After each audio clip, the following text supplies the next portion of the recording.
আপনারা দেখেন না হর্ষটা কি ফেসবুক মামা, এটা কোনো কাম হলে দেখেন দি, এটা কি কোনো কথা?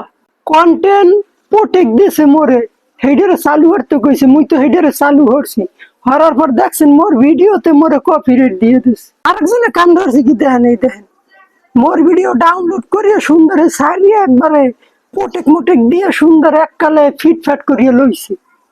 কারণ ফেসবুক মামা কইতে আছে যে হাড্ডা অরিজিনাল আর মুই বলে ফেক। এটা কোনো কথা? আরে ফেসবুক মামা আপনি কি মোরে চেনেন নাই?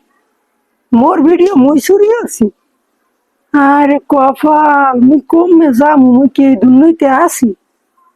আপনারা যদি এই কন্টেন্ট প্রোটেক্ট সম্বন্ধে আরো কিছু জানতে চান, অবশ্যই কমেন্ট বক্সে বলে যাবেন, আমি পরবর্তী ভিডিওতে আপনাকে জানাই দিব যে এটা চালু করলে কি সুবিধা আর কি কি অসুবিধা।